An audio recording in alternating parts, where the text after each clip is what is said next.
As part of our annual Genius issue, Time asked 6 modern-day innovators to write on who they think is the greatest genius of all time. Here's what they said. Rihanna on Michael Jordan. Michael Jordan is a legend himself, and what he's been able to accomplish in his sports career is outstanding.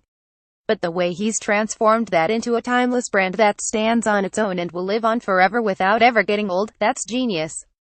Rihanna is an award-winning singer, fashion designer and entrepreneur. David Adjaye on Max Bond. It's no overstatement to call Max Bond the most influential African-American architect of his generation. I had long admired him for his success and dedication, and the breadth of his work across Europe, West Africa and the US allowed me to imagine possibilities for my own career. But it was when we collaborated, during the last months of his life, on the competition for the National Museum of African American History and Culture NMAHC, that I came to understand his true genius, the instinct for the empowering capacity of the built environment. Whether as educator, designer or planner, Max had an ability to build networks and embrace communities. This unflinching drive to challenge marginalization is visible across his work. He was an architect of stories, rendering museums and housing equally with his sense of empathy. Given the very real constraints of the architectural industry, the mere fact of his success was remarkable. But his commitment to broadening the conversation around architecture and urban design to include issues of inequality was nothing short of revolutionary.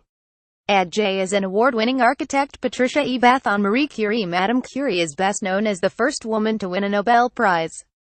But I prefer to recognize Dr. Curie's genius rather than her gender.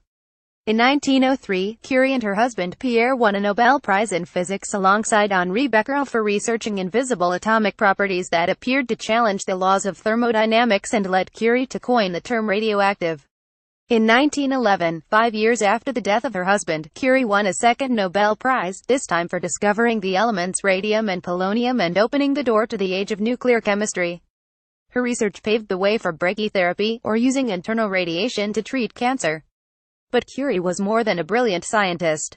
She was a passionate wife and mother to Irene Holia Curie, who herself won a Nobel Prize in Chemistry in 1935, and an educator whose students include Marguerite Poré, who discovered the element francium.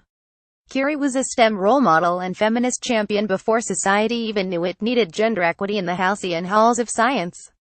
Bath, an ophthalmologist, is the first female African-American doctor to receive a medical patent. George Church on Carl Bosch. The term genius is often reserved for freakish insights into fundamentals of nature. But what about an event unique in the history of our species? After many great chemists failed to find a practical process to convert nitrogen gas into ammonia for fertilizer, Carl Bosch managed. This may not seem like the romantic, flash-out thought type of genius, but it revolutionized the way humans grow food. In large part because of Bosch, our species surpassed 1.8 billion people in 1913 before rising to 7.5 billion today. And once we had sufficient crops, we were able to have more wealth and less violence per capita, and start distributing knowledge on a wider scale. Church, a geneticist, helped pioneer the gene editing technology. CRISPR. Christopher Nolan on David Hockney. Hockney's art assures his place in the history of image making, but I believe he will be remembered at least as much for changing the way we view that history. 16 years ago, his paradigm-shifting book Secret Knowledge presented his rediscovery of the use of optics in painting, and his continuing research and experiments show us that however much we have convinced ourselves that we see the world as a camera does, we do not.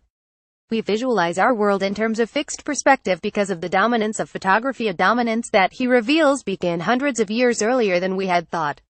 Like a character in a science fiction story granted special insight, he has broken free from our camera-derived prejudice to offer the truth. The development of images throughout history is not a progression from the naive to the sophisticated, but a series of creative choices based within the imaging paradigms of each era.